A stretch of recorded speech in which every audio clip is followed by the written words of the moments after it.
गणानां त्वा गणपतिगुं हवामहे कविं कवीनामुपमश्रवस्तमम् ज्येष्ठराजं ब्रह्मणां ब्रह्मणस्पत आनः शृण्वन्नोतिभिः सीदसादनम् प्रणो देवी सरस्वती वाजेभिर्वाजिनीवती धीनामवित्रयवतो गणेशाय नमः सरस्वत्यै नमः श्रीगुरुभ्यो नमः हरिः ओम. Om Shri Sairam.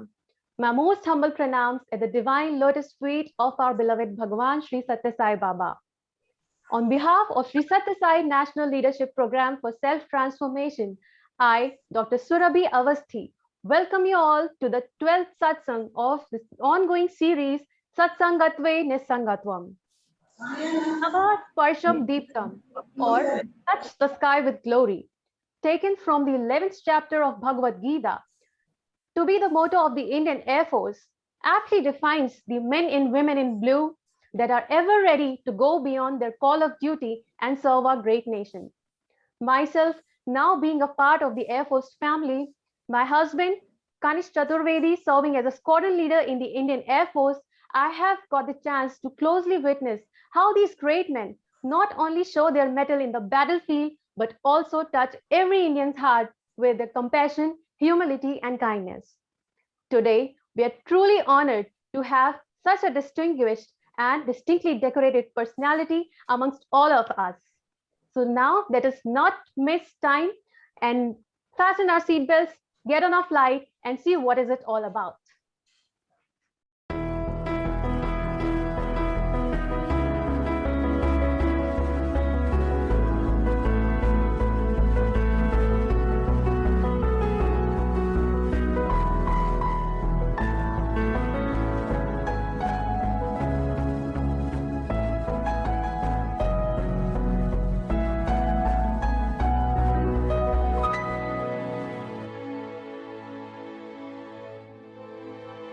Flight and fight with all his might, his mission and vision ever clearly in sight. Effortlessly leading on and off the skies as a starlight, guiding and guarding our country's own right. A passionate flyer who makes it appear as feather light, here to soar our spirits and take us all on his stupendous flight. Divinely chartered Air Chief Marshal Shri Nirmal Chandra Suri. Former Air Chief Marshal Nirmal Chandra Suri, Param Vishisht Seva Medal, Ati Vishisht Seva Medal, Vayu Sena Medal. Aide-de-camp was the 15th Chief of Air Staff of the Indian Air Force from 1991 to 1993. He is an alumnus of the Royal Indian Military College, Dehradun. He was part of the first course of the Joint Services Wing, the present-day National Defence Academy, Pune. Shri Nirmal Chandra Suri is a fellow of the Aeronautical Society of India. He was commissioned into the Indian Air Force as a fighter pilot in 1952. Shri Nirmal Chandra Suri served the Air Force for almost 42 years and took active part in the 1962 Indo-China conflict and subsequently the 1965 and 1971 Indo-Pakistan wars. He held important command and staff appointments, including the command of 2 fighter squadrons and 2 frontline fighter air bases, Director of Intelligence at Air Headquarters, Senior Air Staff Officer at the Operational Command and Air Officer in Charge of Personnel at Air Headquarters. He was an outstanding pilot, having logged over 6,000 hours of flying, a pilot attack instructor and qualified flying instructor holding A1 category. Due to his professional excellence, he was posted as an instructor to the Flying Instructor School and later as examiner of Aircrew Examination Board. For the services rendered in the Indian Air Force, he was awarded the Param Vishisht Seva Medal, Ati Vishisht Seva Medal, Vayu Sena Medal, and Mention in Dispatches. He also received the highest Air Force award from the Iraqi Air Force when he was there on a deputation as chief instructor.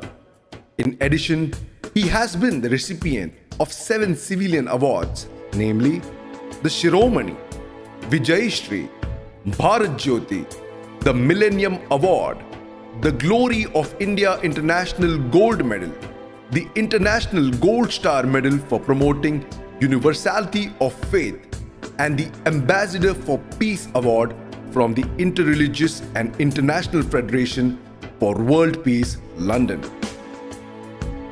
Shri Nirmal Chandra Suri became the Chief of Air Staff in 1991 and was instrumental in various initiatives, including the induction of women officers in the Indian Air Force, first as ground duty officers and later as pilots. He has always been a passionate flyer and is not known to have passed on any opportunity to fly. Air Chief Marshal Nirmal Chandra Suri retired from service in 1993.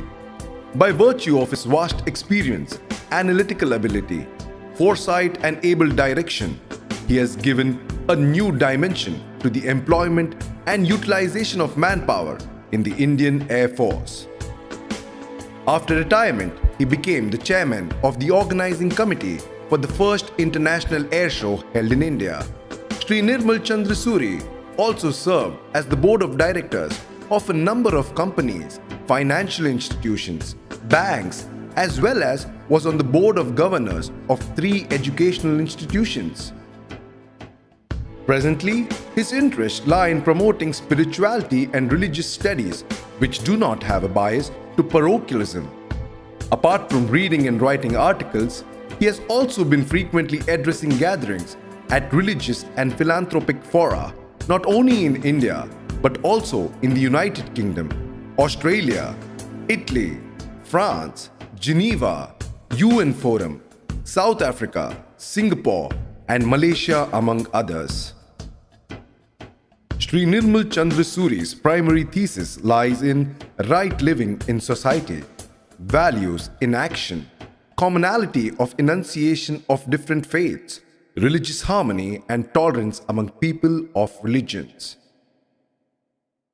Brothers and sisters, put your hands together for the divinely chartered Air Chief Marshal Shri Nirmal Chandra Suri.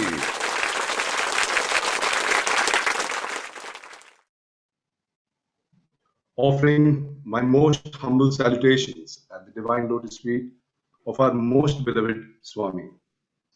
Respected Suri sir, it is indeed a great honor and privilege to have you amidst us today on the series of Satsangatve Nissangatvam to speak on the topic of lessons learned from Bhagwan Sri Sathya Sai Baba on leadership.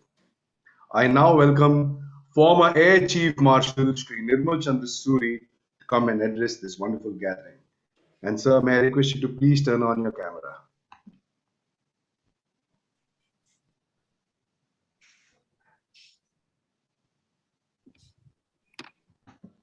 Sairam, Sairam.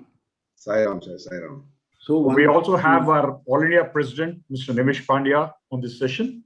So would you like to say something, Mr. All India President, sir, before we start this session? I am extremely excited and happy at having Marshal Suri sir to come and address our students.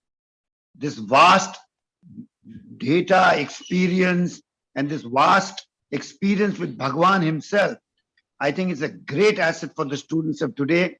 And I am also sitting here like a student, eagerly wanting to listen to him as he's going to share his wisdom with all of us. Welcome, sir. Welcome. Very happy to have you with us. Thank you, sir. Sairam, Sairam.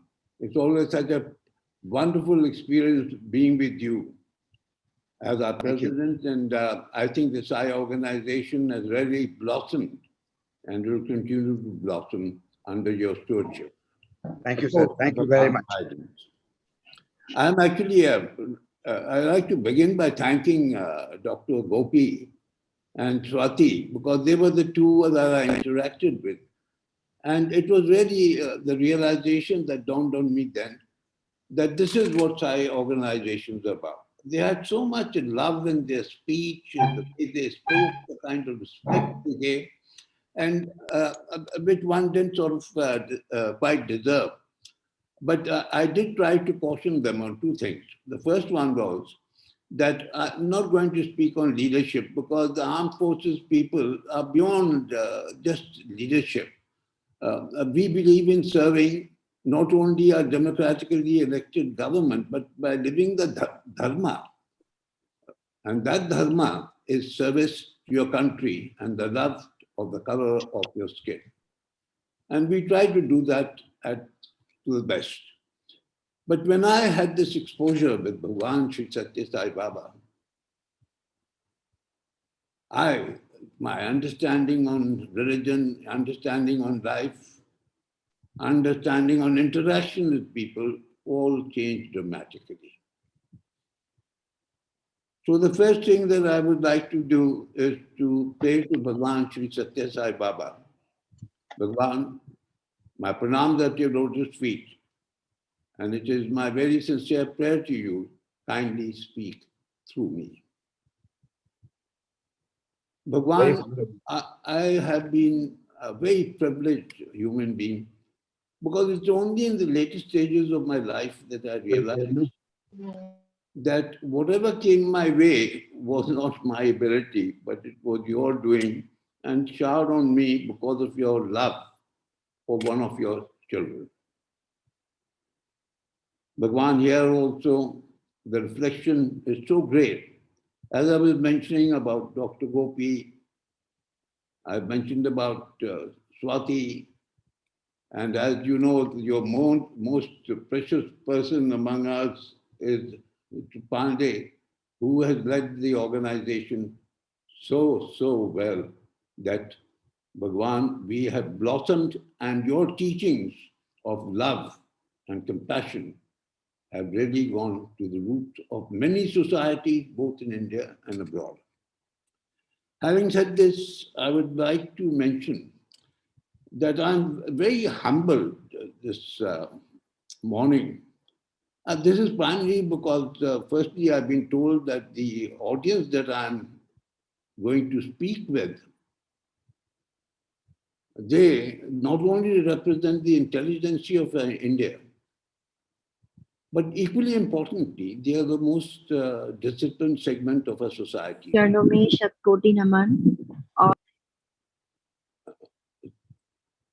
On this aspect of society discipline, I wanted to mention that, you know, I'm 88 years old, and what I've seen in the last 30 or 40 years of the students and the youth not really going the way that they should be going in terms of their seva for their country. And on a very practical point, today, our enemies are not outside India, they're all within India. Therefore, don't look at the neighborhood or the extended neighborhood and talk in terms of Pakistan or China. All those people are right in our own society.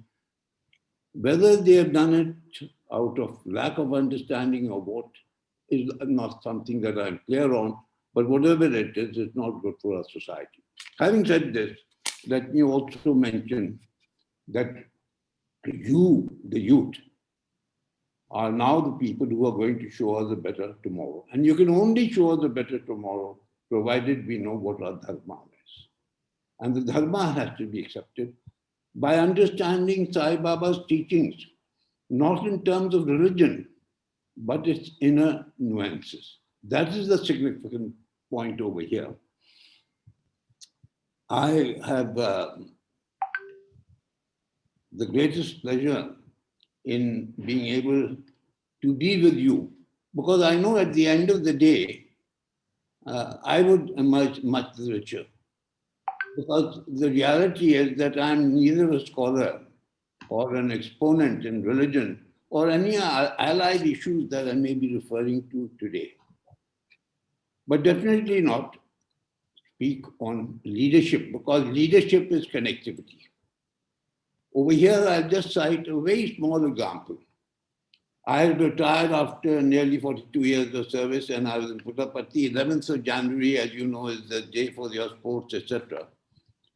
And Bhagwan called me, and he used to call me either Chief Marshal or he would call me Suri. These are the two ways that he referred to me always. And he said that we have got our students doing a parade. I want you to lead them and guide them. Mark the words, lead them and guide them.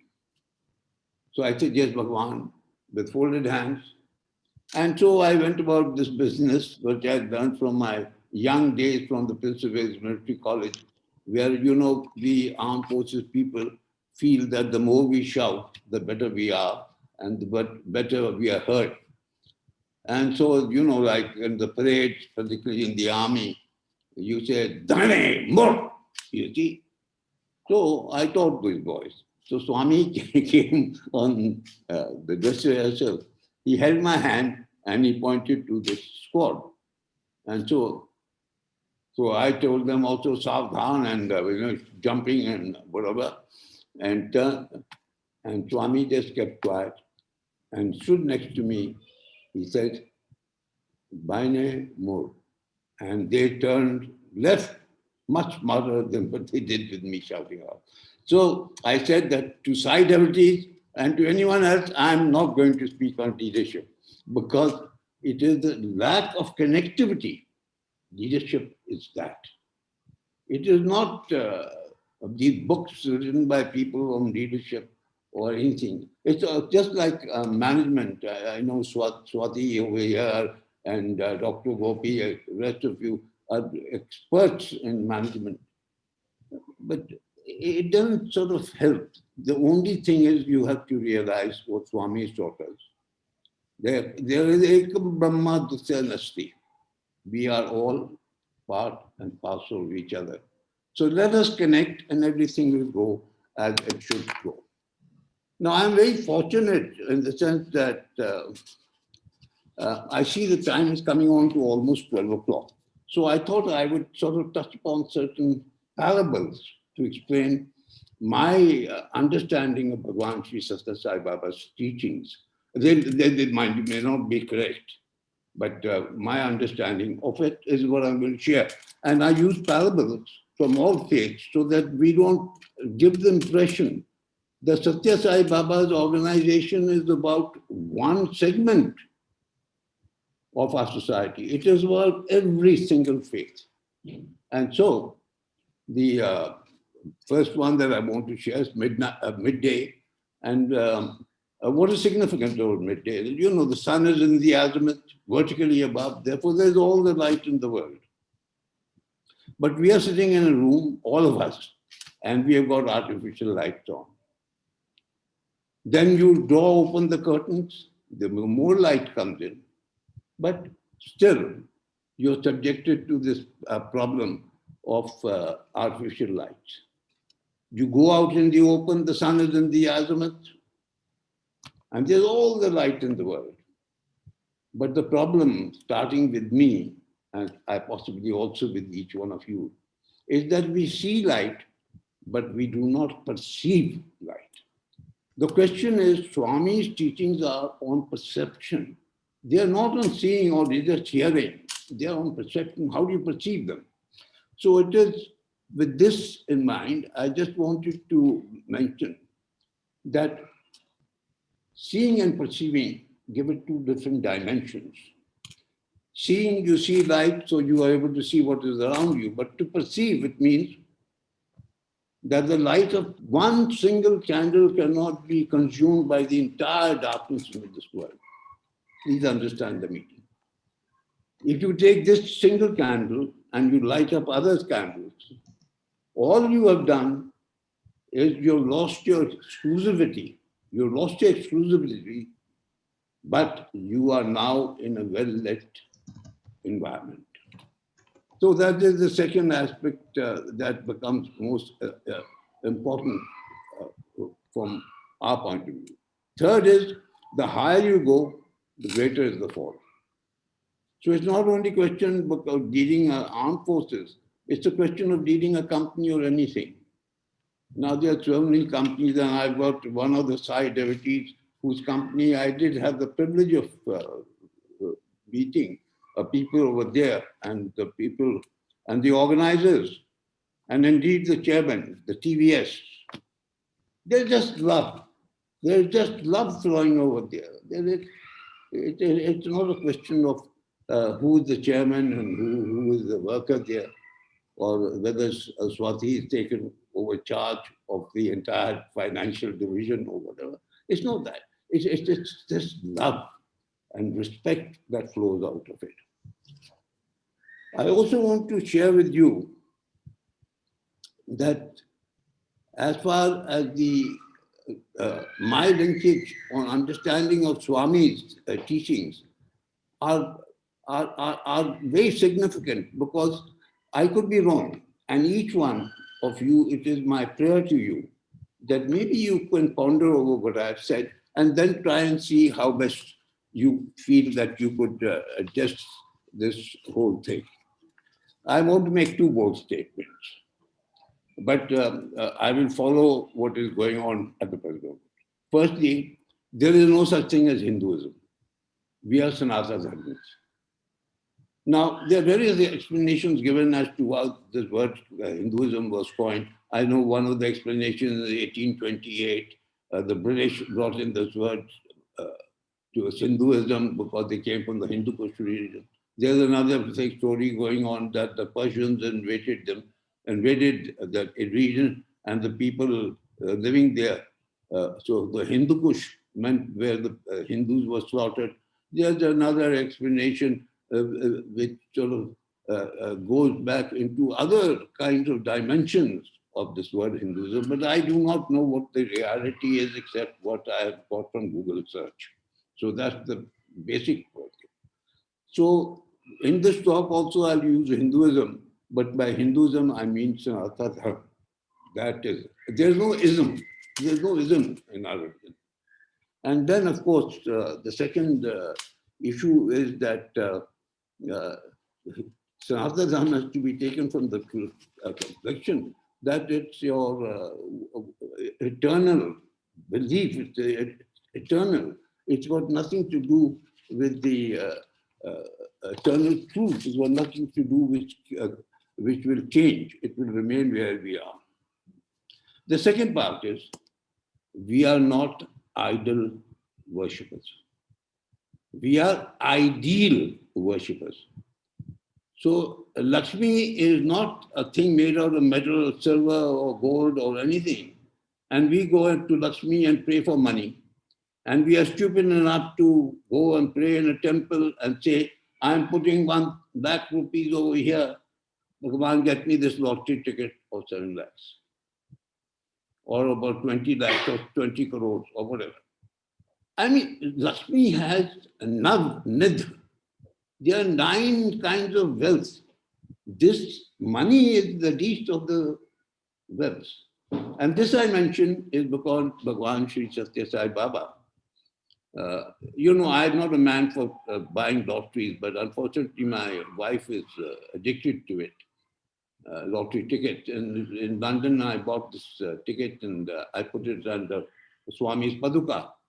And after I returned, I went to Puttapatti to get Bhagwan's blessings.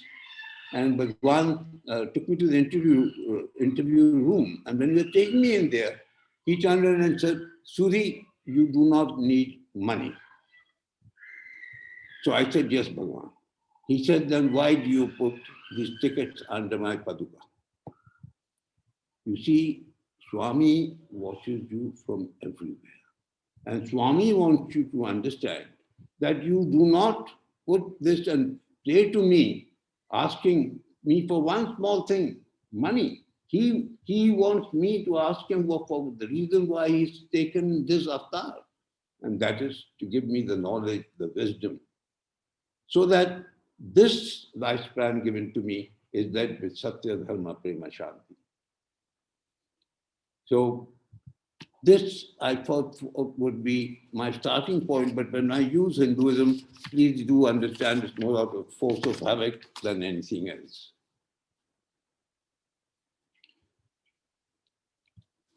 Now, there's a story about a rich man and a thief, since I'm on this question of money and Lakshmi.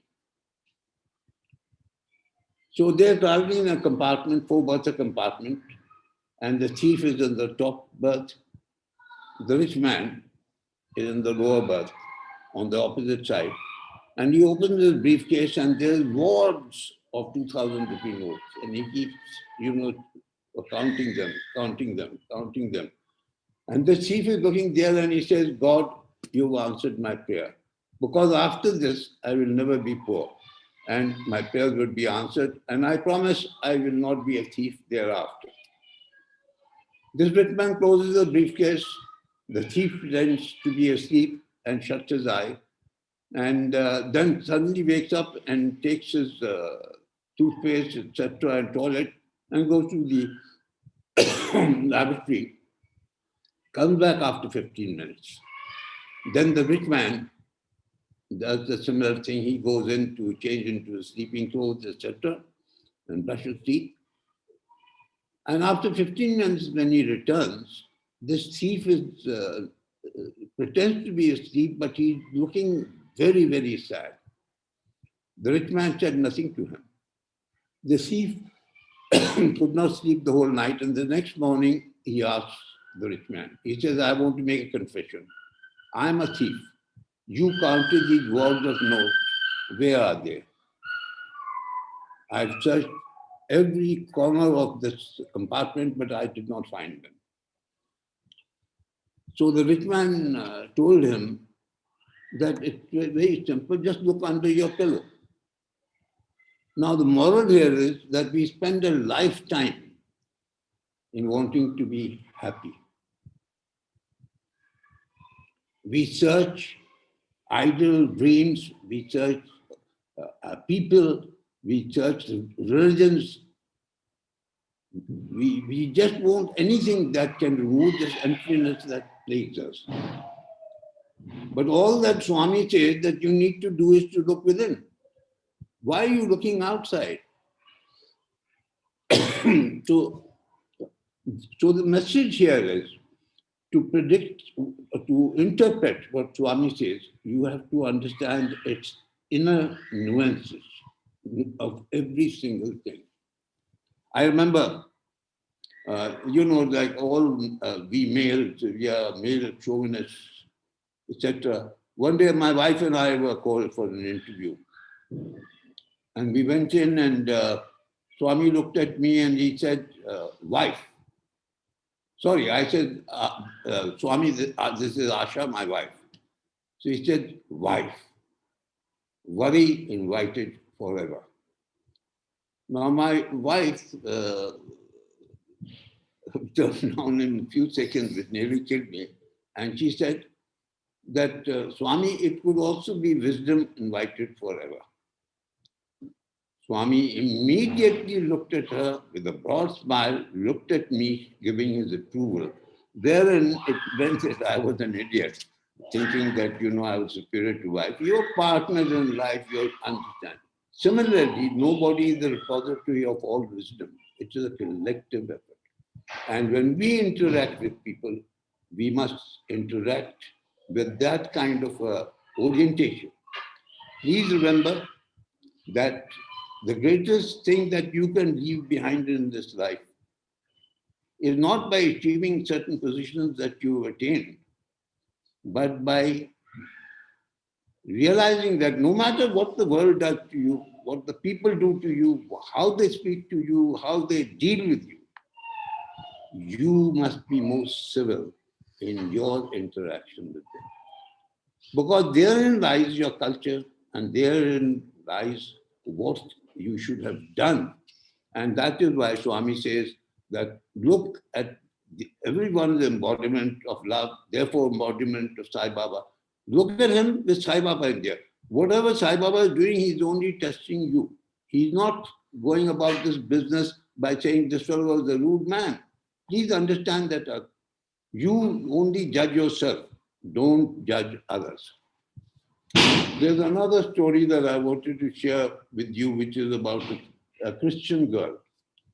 Now, this is rather interesting because this really centers around, Bhagavan has said, Karma Veva Guru Ishvara, which means to say that, look, I am a God, I am only a witness. Your karmas are your guru, your karmas are yours. Now, the story goes something like this. Here is this girl, and all girls are very pretty, and so the teachers from her childhood have a bias towards her, and they turn around and, they're awfully kind to her. And she goes telling on these other students because she wants to retain and excel in her excellence with these. And she grows old. She destroys every family that she meets. She destroys every person that she meets. And when she comes close to my age, no, I think she turned 80 then, and she goes, being a good Christian, she goes to confession on a Sunday morning. And at the confession, she knocks at the door of the padri or the priest, and he says, "Yes, my child, what may I do for you?" And she said, "Father, I am a very old person now, and I know that I don't have very long to live. So please tell me, how can I seek redemption?" So he said, "No worries, my child, look yonder, and you see a hillock. A hillock is a small hill. Go climb up the hill and come down, and then come to me." So she goes on a Monday morning, climbs up the hill, comes down, and again knocks at the door of the padri on a Sunday. And she said that, "Father, as you've ordained, I have done. Have I now been relieved of my sins and redeemed of them?" He said, "No, my child, now go yonder. Again, climb up that hill. This time take a dead fowl, mark the word dead fowl, in your left hand, walk up the hill, and when you get on top, peel the feathers with your right hand and open the palm till there are no feathers either on the fowl or in your hand." And she comes back and again knocks at the door the following Sunday and says, "Father, have I been redeemed?" And he said, "No, my child. Now you go and collect the feathers." Now this whole thing of karma is something that is very significant. And all faiths have the same karma. And Islam also says, whatever afflictions come your way are the ones which have been created by your hand. That's what Muhammad said. I think we are going a little running out of time, so I will cut out many other things I wanted to say on this subject. But I just want to end by, not end the talk, and just this part of it, by saying that there is one particular thing I want you to understand on Sathya, Dharma, Prema, Shanti. You see, out of these comes ahimsa. So there are five. That is why Swami has given us illustrations of about you have a chariot with 4 wheels and 5 horses in front, with your 5 horses being your 5 senses. But as for Satya, Dharma, Prema, Shanti, are the 4 wheels. Now the substance of the story, or the important aspect of the story, is that if you remember in our childhood and the school, we used to put a string and tie a stone at the end of the string and twirl the string, and this would go in a uniform circumference going around. And the moment you let the string, it would fly off at a tangent. And so we said, well, the principle over here is about the centrifugal and the centripetal force. Centripetal force is prema. The others are the centrifugal force which are reactionary. So you cannot turn around today and say, today I will share prema. Tomorrow it will be Sathya. The day after it will be dharma. It doesn't work that way. It comes as one package. So Satya, Dharma, Prema, Shanti must come as a package. And if you're not able to do it, don't waste your time. Now this brings me on to the aspect of religion. Now religion, we all know, has been created not by God, but by realized souls.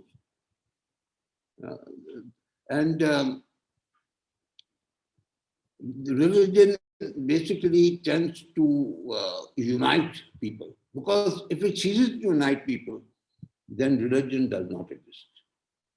Religion, therefore, is the one that unites. Religion was created by wise men to link man to God and not to separate man from God or man from man. Mark the word, man from man. And this is where Swami ceases again. Swami isn't that other person, so why should you hate him? So my acronym of religion is RELIGION. Real enlightenment lies in good inner order nurtured. Now you may turn around and say, what is this good inner order that you're talking about? So let's say we talk about Hinduism back again, okay? So in Vasudeva Kutumbakam is one of them. Then Ekam Brahma Dustya Nasti. And then of course Ishvara Sarva Bhutanam. I don't have to translate it to this gathering. In Christianity, there's a biblical saying that is all nations are made of the same blood. There's another saying in Christianity which says, he who loves knows God. The one who does not know God, the one who does not love, does not know God, because God is love. And the third, I'd like to quote another one from Christianity, unless your righteousness is greater than that of the scribe and the Pharisee, no way will the gates of heaven be opened to you. So religion has a very strong kind of a bias on these aspects that you have to do. Islam, Lokam dinakum walyadin.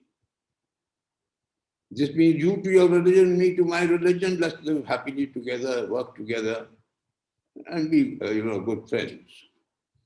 And then there is Mafi Dakhal, Illallah. That means the body is a cloak within which resides Allah. And the third I say is La Ikra Fiddin, which basically means there are no compulsions to religion. Religion is for everyone and it is only to live as good human beings. Of course, I don't think people have read this aspect very often. Now, the core values of all religion only lead to love, compassion, understanding, and coexistence. So it is in this light, I would like to say that religion is not the problem. Our problem is how do we perceive, preach, and practice religion? After all, there are segments taken. Now, let me just mention this, and the Muslim brothers, please understand that I'm giving this as a background for people to understand. Hadith is the second most important thing after the Quran. And in the Quran, the Hadith, it's been mentioned later by the Muslim community that the Hadith came 200 years after Muhammad died. That is 632 AD, if I recollect correctly.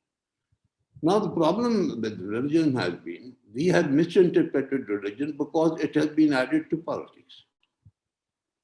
So religion has a profound effect on your human mind, and politics is about money and power.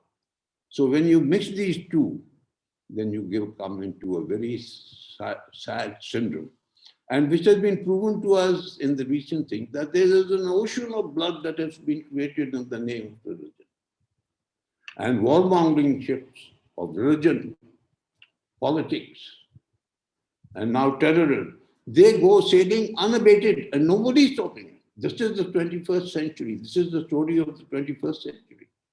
So what have we done by sitting at home and praying to whomever we are, when we have not been able to contain all this that happens?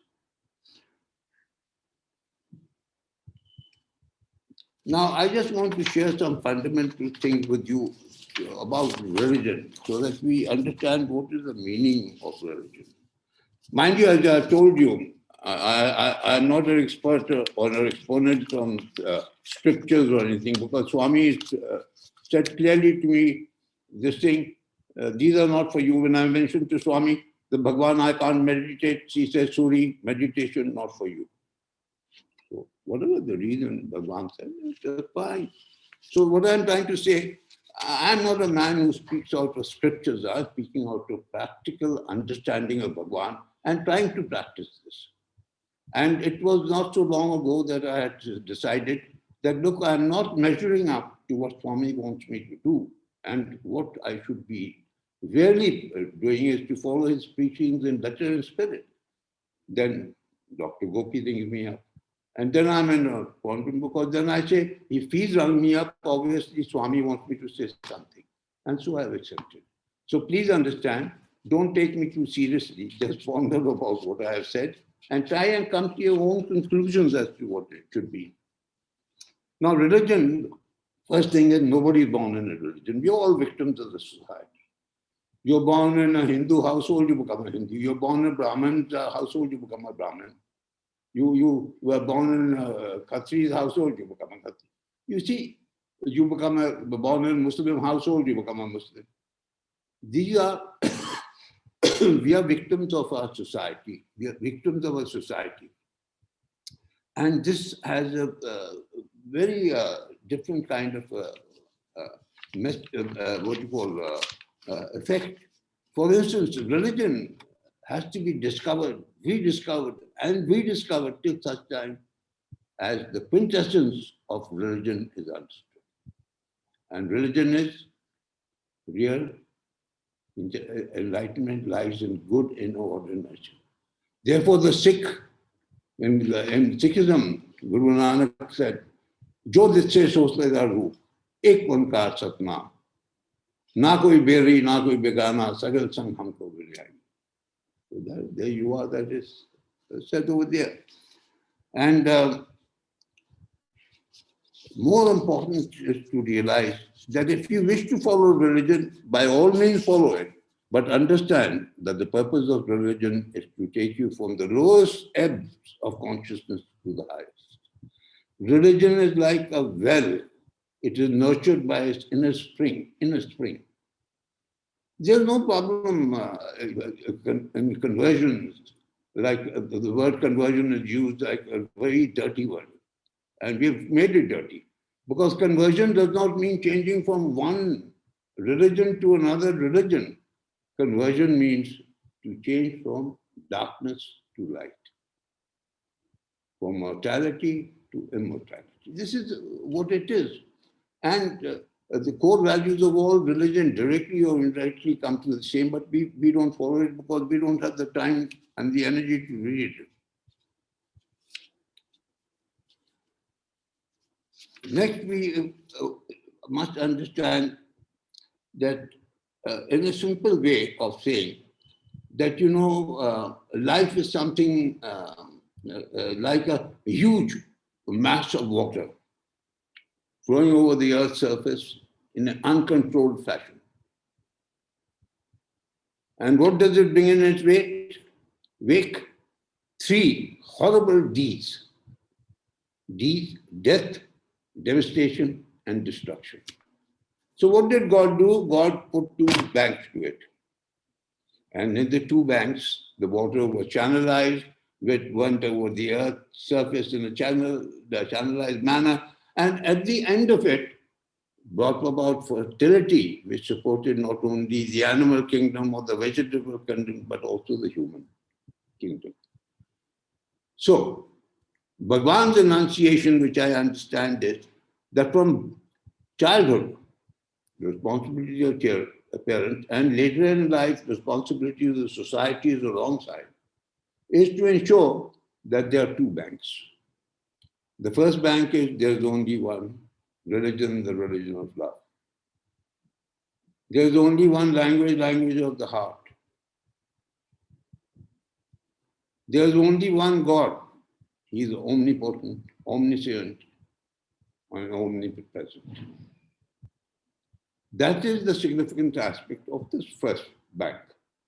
The second bank, which we should have learned from our childhood and which we must practice throughout our life, provided our society is also clean, is that you pray to whomsoever you want. Call him by whatever name or title that you wish. but pray assiduously, which really means that your prayer will go to the one and only one. Now we, in Sanatana Dharma, we say, of course, Ekam Brahma Nasti.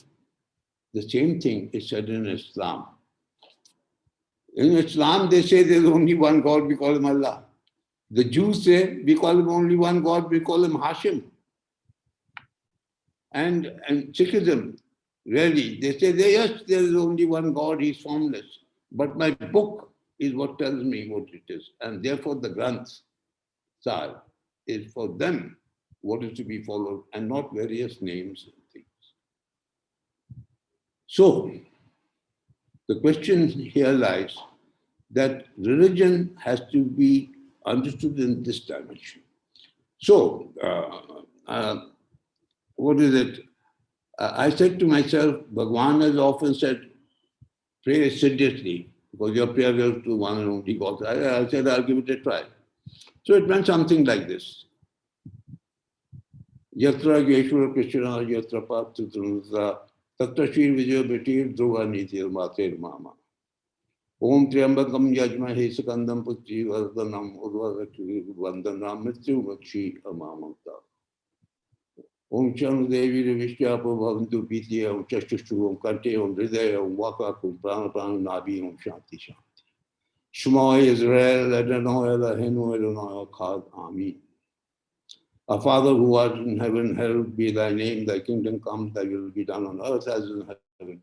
Give us this day our daily bread and forgive us our trespasses as we forgive those who trespass against us. Lead us not into temptation, but deliver us from evil. For thine is the kingdom, the power, and the glory forever and ever. Amen. Bismillah ar-Rahman ar-Rahim Maliki Yawmuddin Yapna Vudu wa Yapna Sali. Hejana Srat al-Mustaqim Srat al-Zina Maqta Rahim Gyarul Mubzubi Rahim Wadat Jwadin Amin. Ikunkar Chatnam Kartapurat Nirbaho Nirvaya Kal Murat Ajni Saivan Gurpachad Jap Al Sat Jwad Sat Avi Sat Nanak Usi Sat Asham Vahu Vastamasi Ustasi Ustamai Yadishai Vastai Asham Buddham Saranam Gacchami Dhammam Saranam Gacchami Sangam Saranam Gacchami Namo Ariyantanam Namo Siddhanam Namo Airayanam Namo Uvajayaram Namo Sava Sairam Bahulabba Bahulabba Bahulabba Bahulabba La ilaha illallah Muhammadur Rasulullah Asugama Sadgamaya Tamasuma Jyotir Gamaya Nityur Ma Amritam Gamaya Samastha Lokah Sukhino Bhavanthu Samastha Lokah Sukhino Bhavanthu Om Shanti Shanti Shanti. So I said these prayers every morning. I say it after I've done my Gayatri and the Mrityunjaya mantra. I say it every day. Now people ask me, this is a side of it he asking me.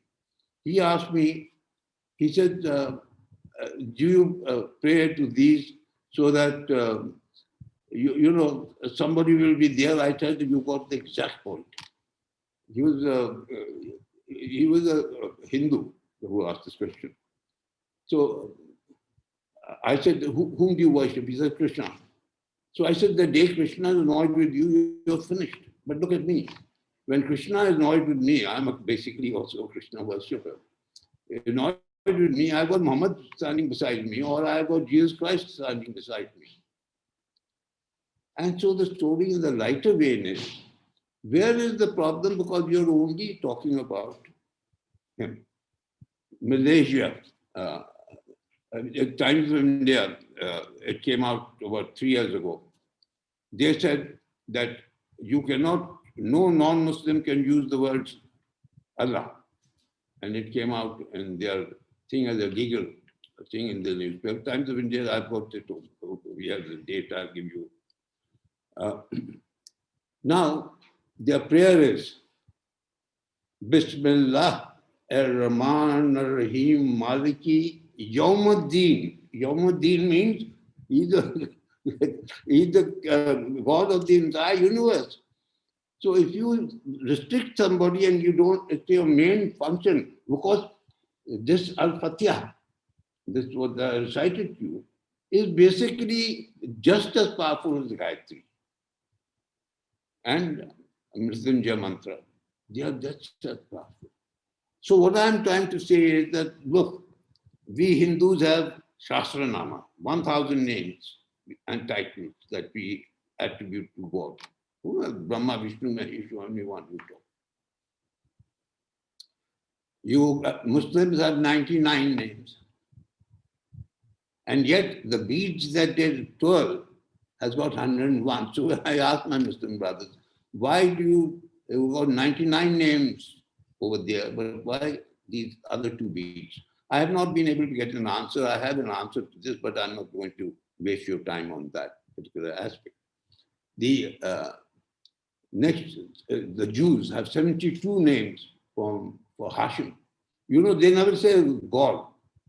Even when they write God, they write G_D. They never write GOD. That their understanding. So they have 72 names for him. Now, whomever left up. Jesus Christ has 250, but I'm told in the Amazon belt, there are as many as 1 million words, because every second word they use has got something to do with the name or title of God. So where is the objection for anyone to pray? Why can't you, in your prayer, add on Shema Israel,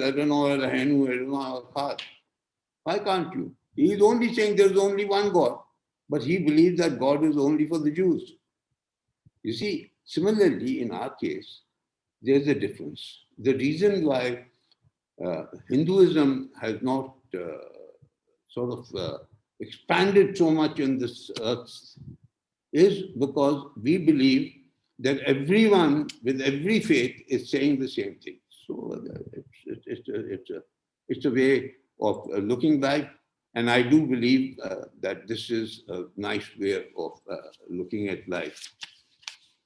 So religion has from death to birth, if you just remember what is the function of it, I think it would be a very, very good idea.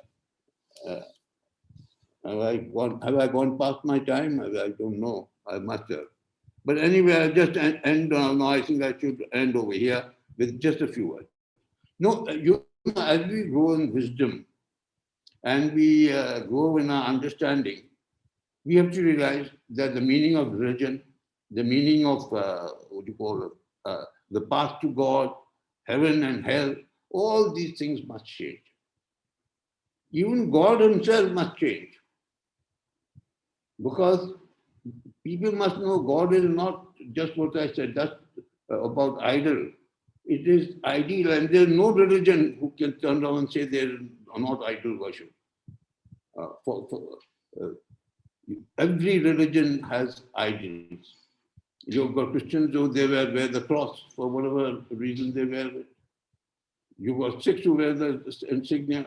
You name one religion that does not have this.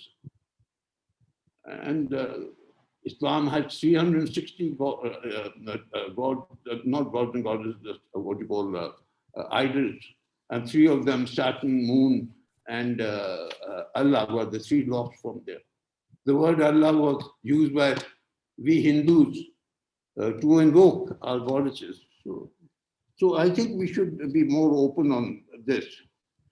So there are 2 prayers with which I will end. And these prayers are that we have recently learned how to fly in the air like a bird. Teach us, O Lord, how to walk on earth like human beings and the dignity to live together and to work together and to share life's experience, not only between and amongst us, but for the generations to follow. The second, I do believe, O Lord, give me the strength to carry a heart that never hates, a tongue that never hurts, a touch that never wounds, and a body dedicated to the service of others. From this will emerge the happiness that we are looking for. But let me caution you here. Happiness is a relative term. I'm very happy today. Tomorrow I'm not so happy. The day after I'm not at all happy. So it's a relative word that changes. But what is permanent, what we are looking for, is bliss. BLISS. What is the acronym? I've made this acronym, I don't know the. By living in selfless service. Om Sairam. Thank you so much, sir, for your invigorating words. We all are truly, truly imbued with peace and contentment. In my script, I had written, we all are imbued with zeal. But after hearing you and hearing your words, sir, I had corrected it that we all are truly, truly imbued with peace and contentment after hearing your words. And I'm really, really sure that our young leaders are brimming with questions. And amongst all of those, let us first quickly jump to quick Q&A session, question and answer session. And the very first question is from our revered convener of Sri Satsang National Leadership Program, Dr. Gopi Pittala, sir. His question is, as Air Chief Marshal, how did the teachings or directions help you take decisions? Did any time Swami guide you directly on a decision or mean physically? You know, I have a face, I have a kind of a face that, really love very much. So I take cover under the fact, don't look at the cover and judge the book. Okay. And that is what Swami told me. Every time I posed a problem, he said, too much jealousy. Now, that too much jealousy, did he mean I was too jealous or I was too ambitious, or did he? I still haven't got the answer. But I did believe in what I said earlier, and that is that don't worry how a person treats you, and how life treats you. It's all the function of that one and only Brahma. He does this for you, and it is your own reflection. You have to win the war. And as I said, that's very seriously meant that I didn't have a face that was really loved very much. Okay, so, and some of you may not even love me now because of the fact that I've already gone well past the time that I had to. No, so it's absolutely lovely hearing from you as well. And now I would request all the participants to please start your questions, and please raise your hands and unmute yourselves on your name being announced.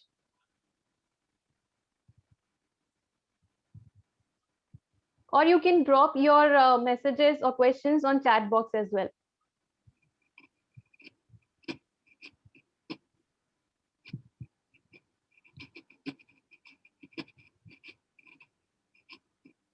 Anyone, any questions? Brothers and sisters, you can raise your hands as well. Sairam sister, is it okay if I ask a question? Yes, Sister Sudarshana from Maharashtra, please continue. Yeah, I'm Dr. Shubha Kumar from the organizing team. Sir, I would like to know your thoughts on why the Muslims actually have 101 beads in their rosary. If you could please share your thoughts regarding that. Well, thank you for asking me. You know, their beads goes into 34, 34, and 33. So firstly, whenever I've asked this question from the Muslim brothers, they have turned around and said they are witnesses. So I said, why should there be two witnesses? One witness, Allah is there, that should be good enough. Now, I don't know, but you know, like Bismillah, you can say it 33 times. Then 34 times you can Al-Rahman, you know, Al-Rahim, like that. You can mention those. But they have, in our case, Hindus, it is that you have 108, and the significance of 9 is known to all of you. I don't know, they don't seem to have enunciated it. For instance, in Islam, they have said Roza. Roza means fast. But actually, Roza is not in the Quran anywhere.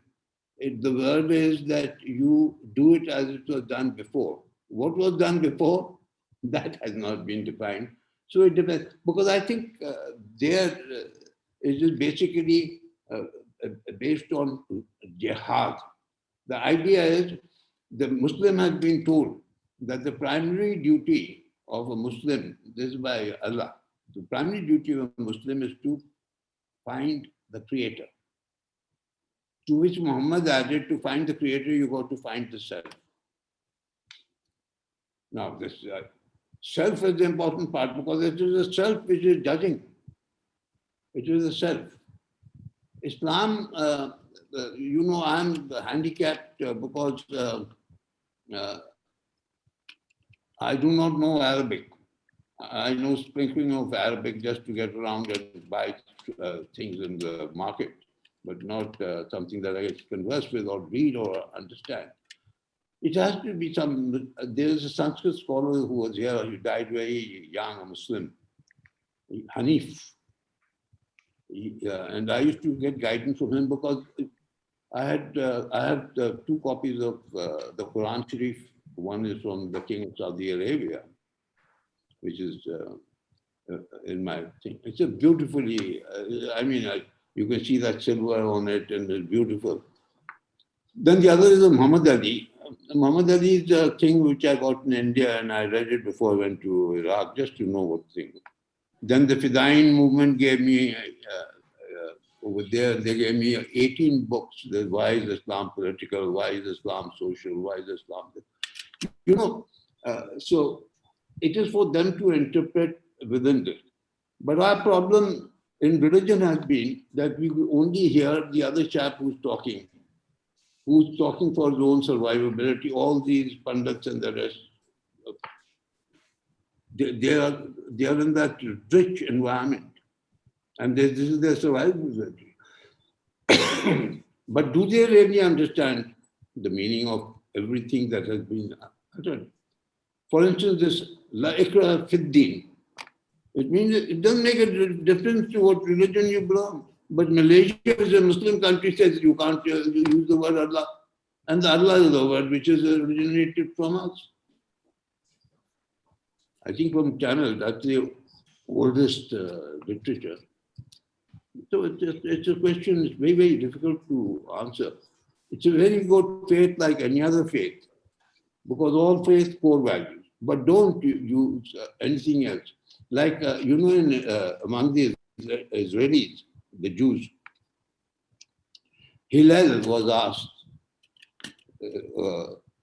to stand by an atheist.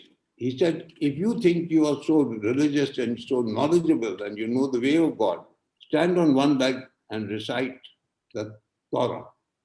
Torah is their religious book. And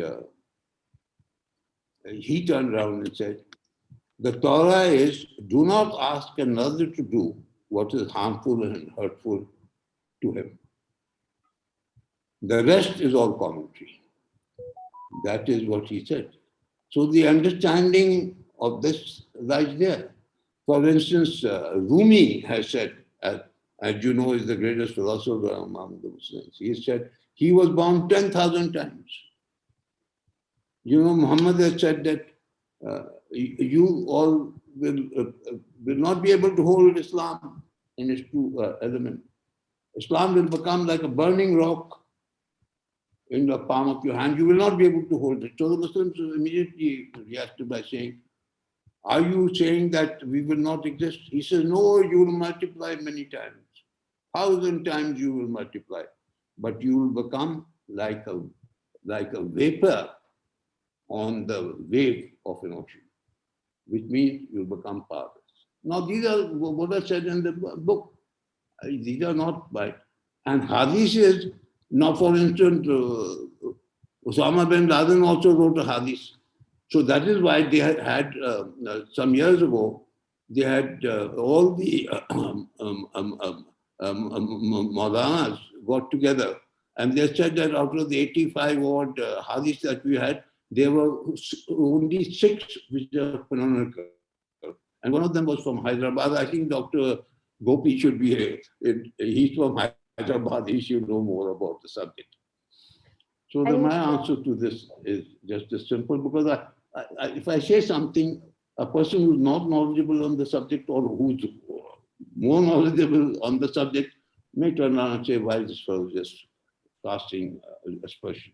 So I've given you what has been actually like. Surabhi, we have the next question. Not mine. Thank you, sir. Thank you, sir. Brother Sudarshan from Maharashtra, please go on. Yeah, thank you. Sairam Suri, sir. It was very insightful listening to you. Sir, as a youth, I am challenged by two teachings of Swami, which I'm finding it difficult to assimilate. One out of it is the Shraddha Saburi duo. The Saburi part, when it comes to having patience with anything. And as a youngster, it's a world around me that's of instant gratification and others.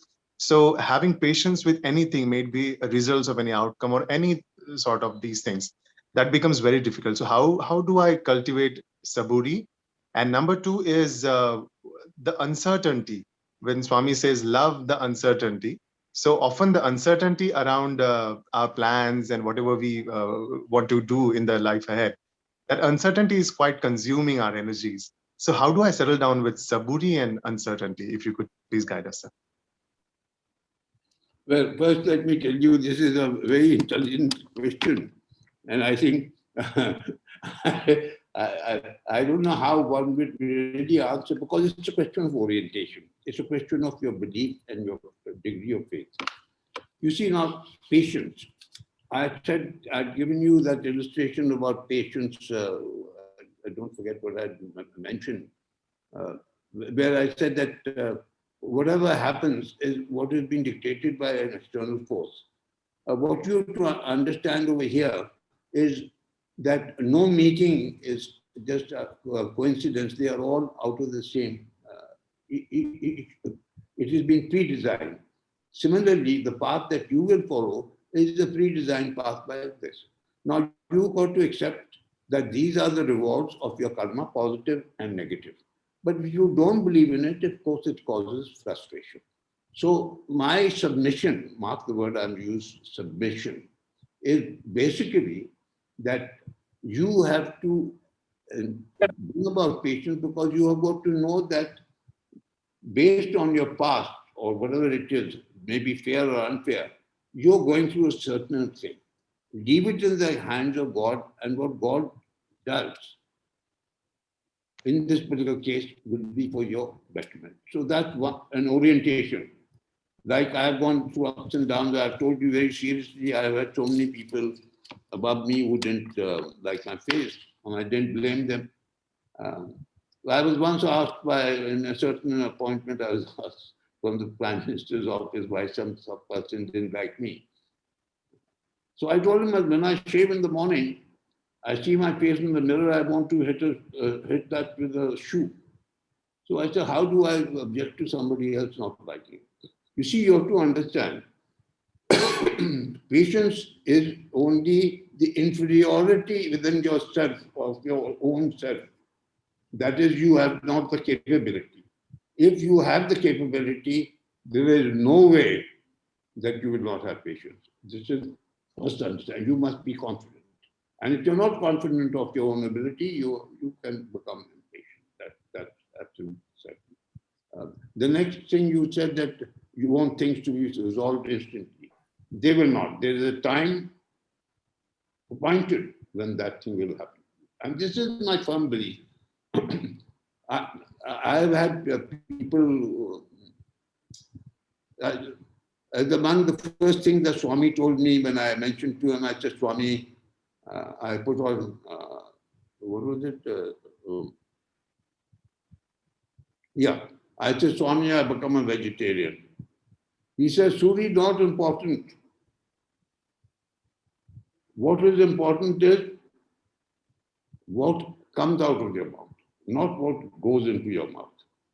So similarly, you have to resolve everything back onto yourself. And God is telling you, I cannot understand why you're impatient. Impatient because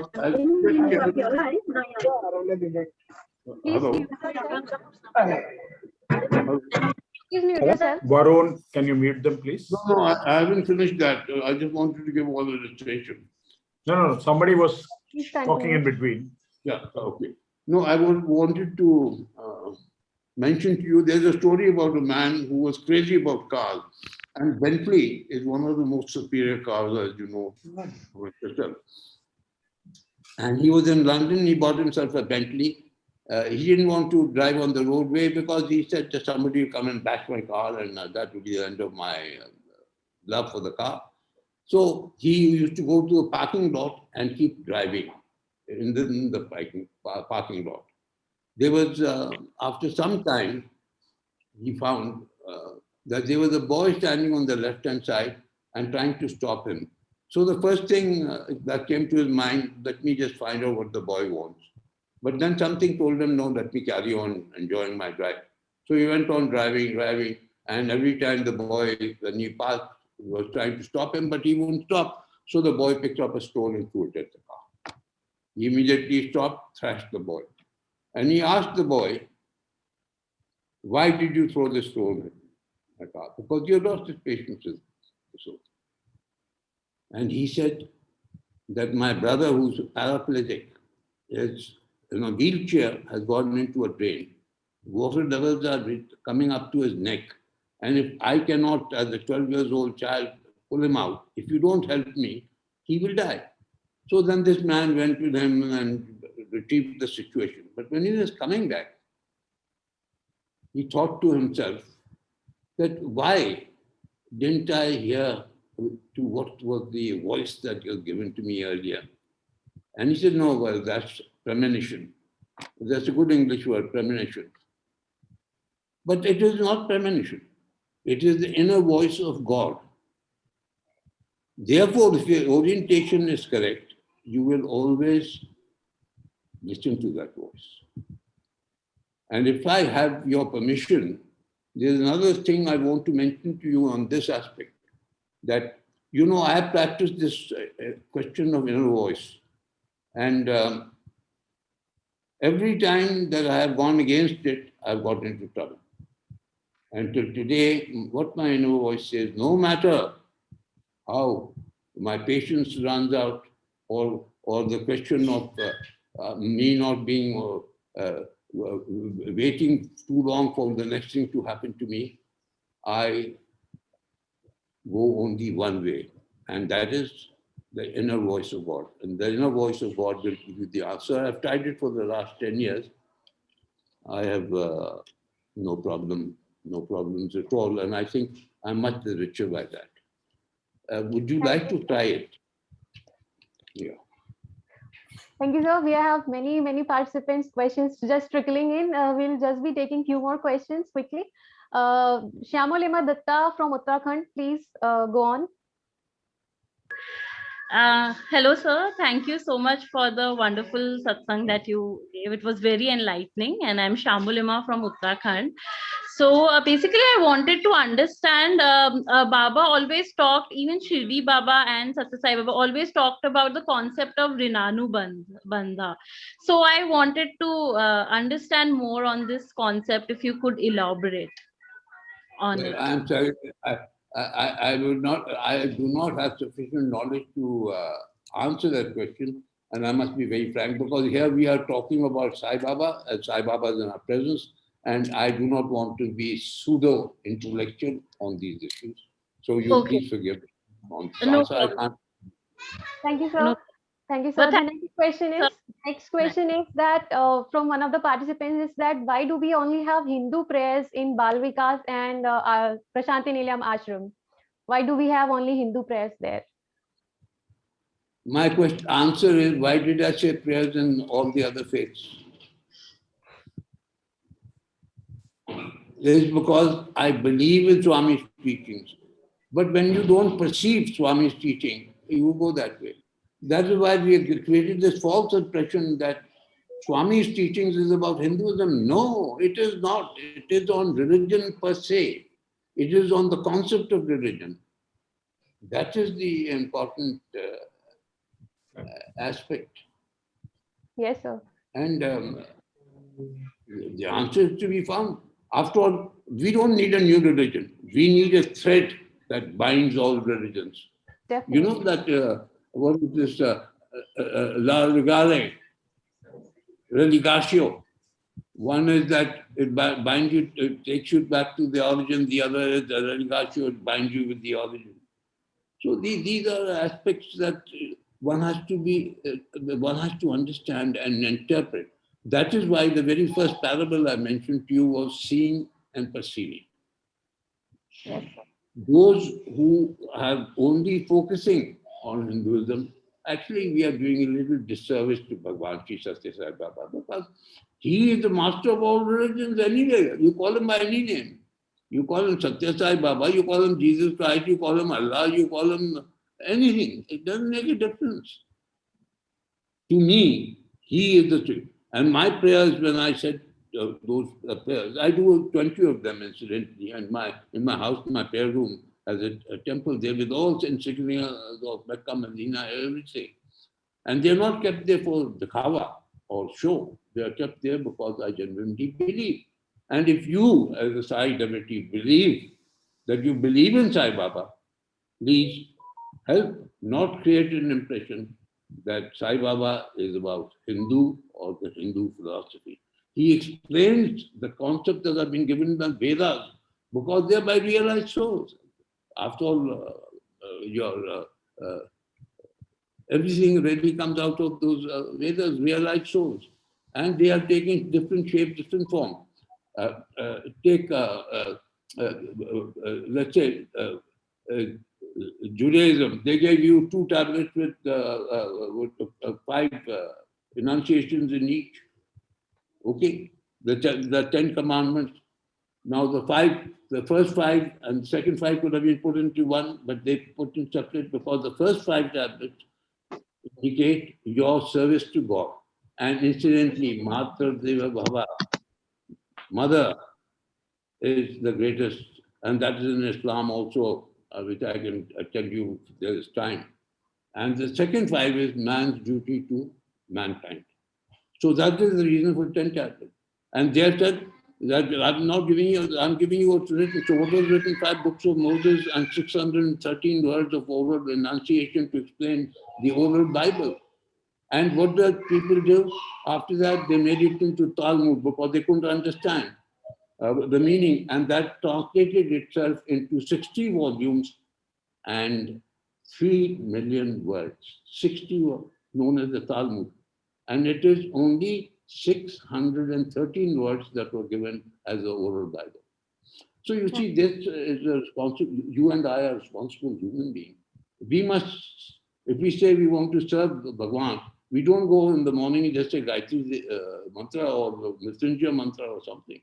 We have got to act on what we say. Definitely. And that is why I said that I'm not capable of talking to you because I have not been able to follow Bhagwan's enunciations in veteran spirit. Yes, so it's definitely a difficult practice, but short way to Swami. The next question is from Priyamvada from Delhi. Please go on.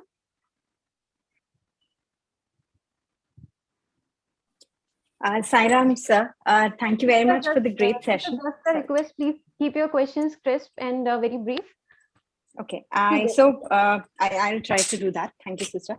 Sairam, sir, thank you very much for the great session. My question is more related to, so I'll just quote a few things and then I'll post my question. So in today's world, in the wake of science, we're exploring theories like the origin of the universe, the Big Bang theory, then evolution of how mankind came to be. In this light, I don't understand how to interpret religion and how to explain it to somebody. So, my sister, she's started calling herself an atheist. So, in that way, I don't understand how to explain religion, how to explain the fact that I actually that there is actually a God, a higher power, which we can resort to or we should pray to. So it becomes really challenging for me to justify my faith in God in today's world.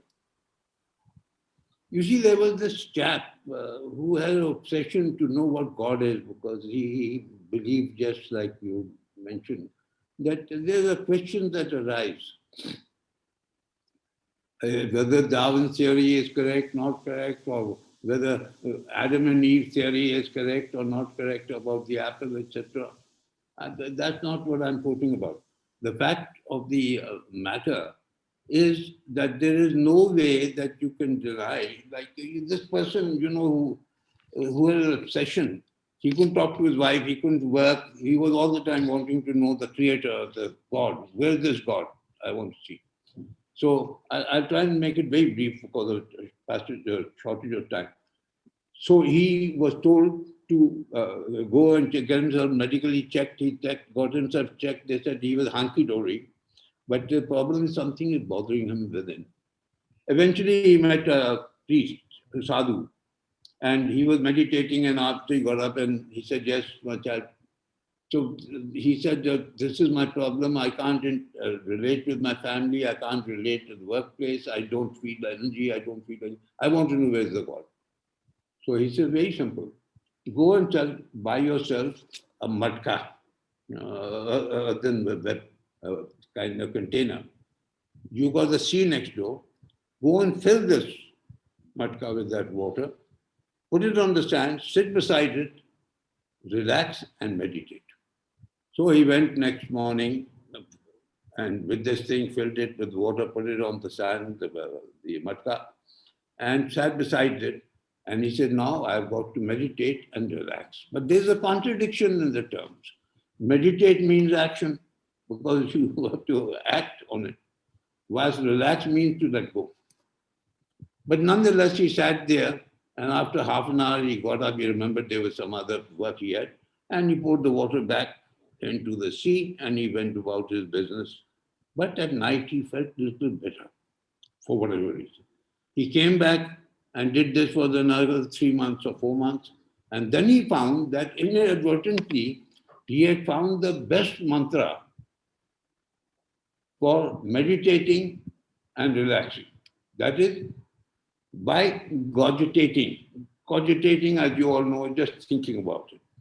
And then he sat there for almost a year doing the same thing because he was feeling very, very good. And before work, he would do this. And one day he opened his eyes and he saw a huge expanse of water. And he said, which was encompassing everything, including himself. And he said to himself that this is what they call the ocean, this vast expanse of water. And then he looked at the pot, the water in it. He said the source is the same, but we call this water in the pot. Therefore, this large expanse which encompasses everything, which carries all the hatred in terms of warmongering, all the dirt that is thrown into the ocean, and supposed billions of vegetable and animal lives in the ocean. And yet, deep below, it is calm, it is serene, and it has and it's always galloping with joy. These are what Bhagavan has told us, that I am not disturbed, you can do what you want. So the point is, you have to accept an atheist, mark the word spelling, atheist. Because the atheist says every day in the morning, I hate God, I don't know God, one thing another. He's a greater theist than the theist who never talks to God except when he sits in his temple. So that is it. Oh, very insightful, sir. Very insightful. Thank you, sir. Moving to the next question, Aishwarya from UP, please go on. And Saisha, please be ready with your question.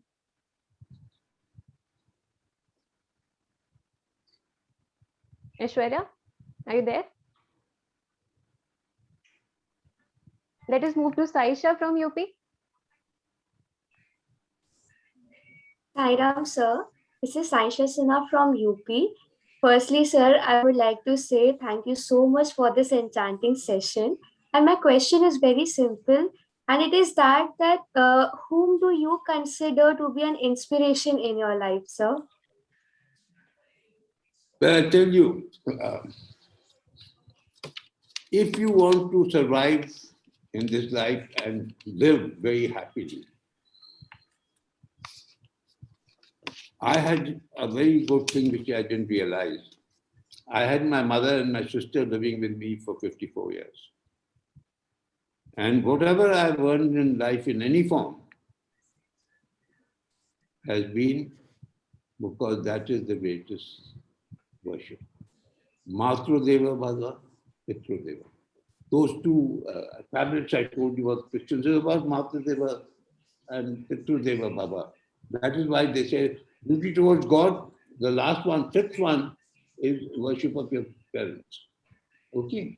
In Islam, Muhammad was asked, whom should I give my greatest attention? And Muhammad turned around and he said, your mother, your mother's feet. That is where Jannat is. You know, heaven is there at your mother's feet. The same person, this fellow wouldn't believe. So the other person said, did you say this? He said, yes. And this carried on. Muhammad always kept to think, your mother. Okay, Master Deva Bhava. And then eventually he said, who after? My mother is important to me. He said, Pitru Deva. No, he didn't use the word Pitru, I mean, he said your father. Okay.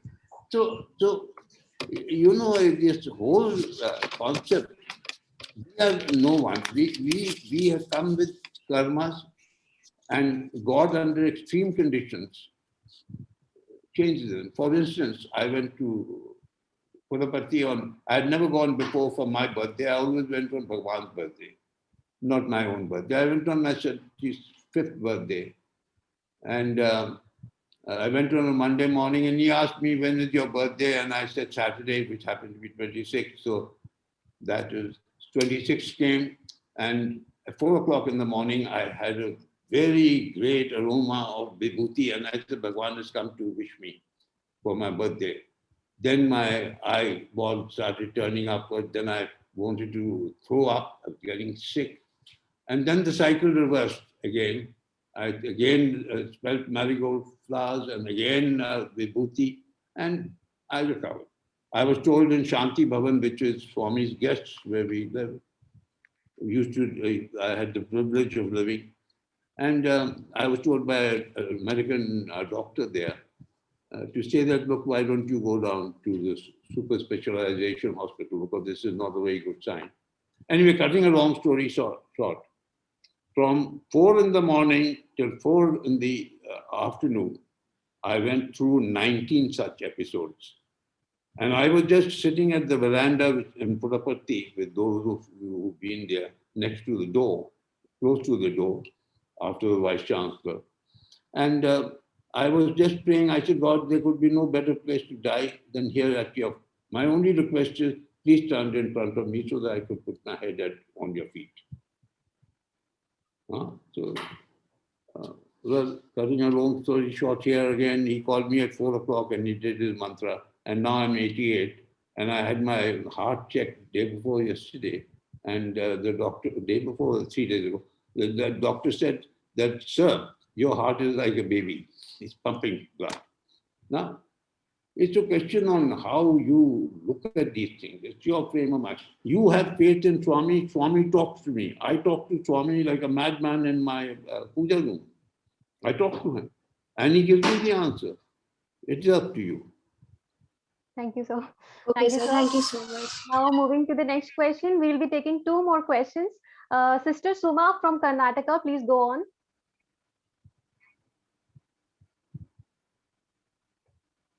Sairam sir. Yes, sir. Sairam sir. Suma here. So my question is, so you have served so much for the country and you're such a fearless fighter. So how have you maintained this willpower constantly till now, both mentally and physically, sir? Can you answer that, please? And a huge respect to you, sir. It was a wonderful session and we're really blessed to attend it. And thank you so much for your kind words, sir. So that was my question, Sairam. Now, from your voice, I think you are fit to be my granddaughter. But let me tell you something, that I've been married for 60 years. And if you can be happy with your wife for 60 years, then You're counting wrong. so 54 years, 54, my wife's pregnant, 54 years. Then you can kind of get faith in everything. And I'll tell you something, it is wrong to believe that anyone has been a fighter. You know, before you get airborne for war, you get a very funny kind of feeling in your tummy and you're saying, I got 2 children, I got no money and this and that. And you're fearful. But once you take off, then God takes over the beat. Okay, now this is my thing experience not in one, but in 3 of them. 3 of these wars, so to say. And then God flies the machine for you. And that is why in these 42 years of my life, I don't mind sharing this with you, not out of any kind of boasting, but for a reason. I have flown 85 types of aircraft. I was like, you have a philatelic society collecting stamps, I will go and do this. And God was kind enough to do that. And I began to feel I was very nice till I went to put up a thing. Then I realized he was a doer, he's doing it, and he shard that on me. So the first and foremost thing that we must realize over here in this aspect, that there is nothing at all that it is us by any name, because there is no such thing. God is time and space. He is in every atom, he is in every cell, he is in every individual. And finally, there is only the universal consciousness that exists, nothing else. And so I don't know whether I've really answered your question, because my thinking is very different. And also, please remember that, you know, my CV, they read out to you. Quite a bit of that my son has done. So you know how children are, they think their parents are really good or something. So don't believe in everything. And after looking at me now, you should know, apart from my great love for each one of you, I haven't met you, but you know, talking to you, I feel so much of warmth in myself and love. And then when you all have been kind enough to be so patient and not slept, and I know it's a Sunday afternoon, not sleeping is not a good idea, but I do believe that this has been my finest hour that I have been able to interact with you. And the fact the president of our society is also here, he's a very, very capable man. And if eventually I haven't bored him, I'll be very happy. This is what I'm praying to Sai Baba. His picture is right in front of me, that the president, Mr. Pandey, should be happy with. Okay, God bless you. Thank you so much, sir. The next question is, sir, if you were a 20-year-old again, would you choose a different career? What would you choose and why?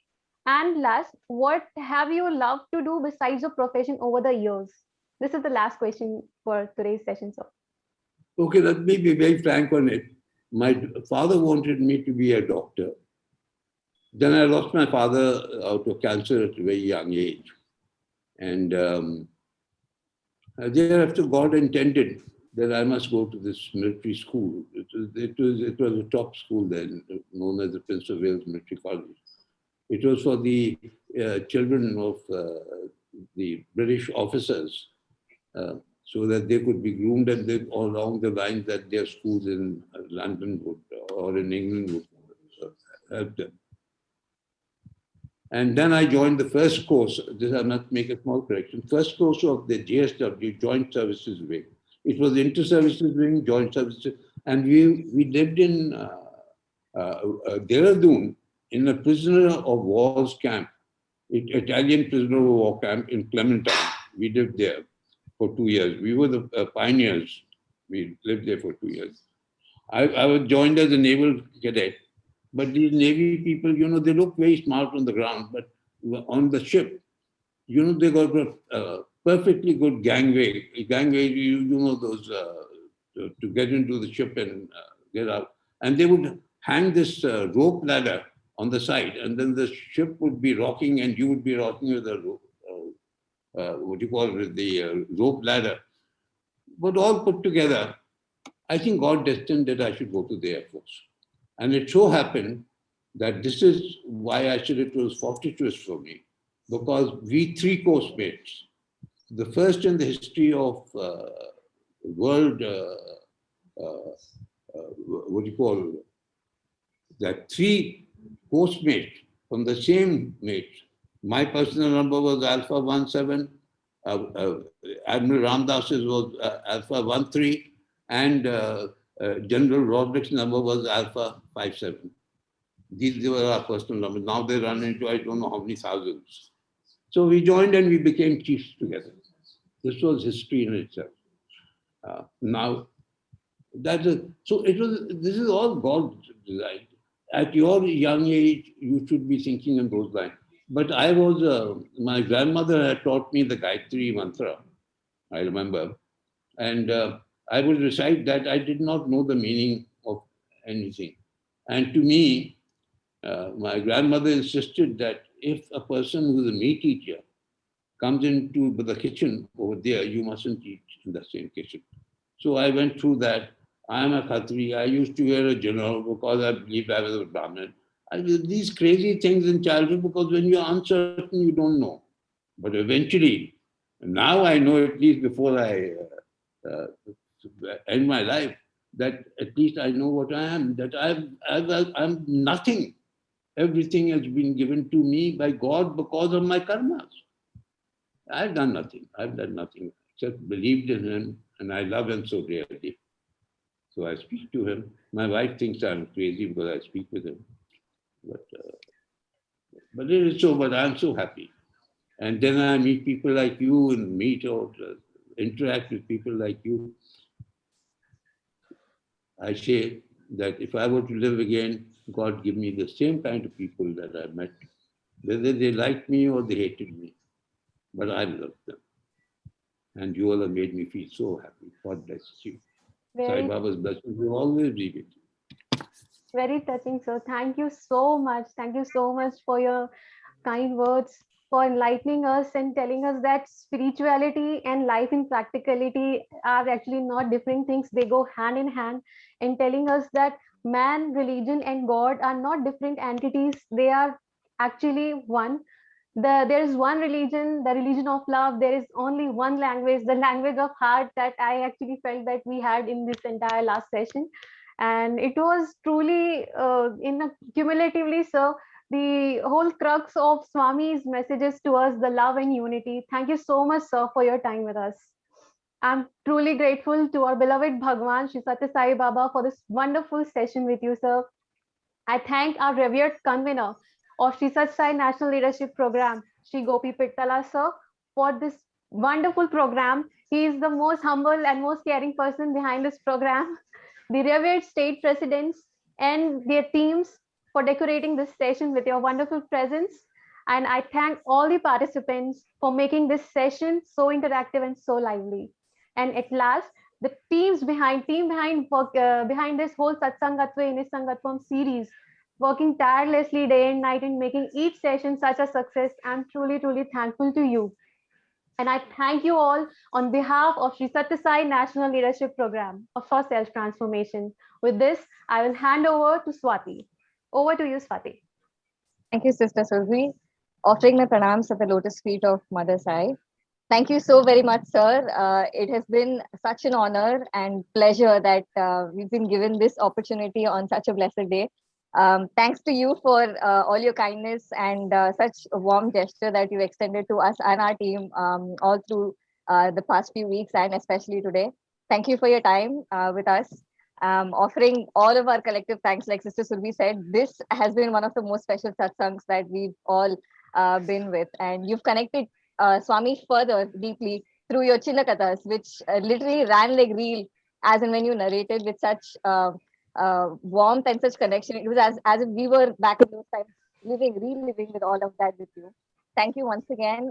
Thanks, Gopi Uncle, for this amazing opportunity that I'm sure we would probably never be blessed with ever in this lifetime. Of course, thanks to you every day for all that you are. Thanks to every one of us here present in this forum, and also putting together such a wonderful day. Special thanks to Brother Arjun for such a beautiful introduction. Sister Survi Avasti for indeed a lovely, lovely introduction. Brother Sai Charan Amrut and Sai Hriday for such an amazing AV, offering it all at Bhagwan's Divine Lotus feet. Over to you, Gopi Uncle. Sairam. Thank you, Swati. At the outset, offering my loving salutations to Bhagwan. Sir, on behalf of the NLP team, we salute you, sir. It's been a great day. It's a wonderful day for us. I guess never in our life would we have ever thought, the team here or the participants, that we'll have a head of a mission, the Indian Air Force, speaking to us on a spiritual topic. And when you mentioned, when the question was posed, you said you attribute everything to God and Swami. That is very, very humbling. And I'm sure that all of us, in fact, when you said that, despite the positions that you have held in your life, after all that, even then you attribute it to Swami and God.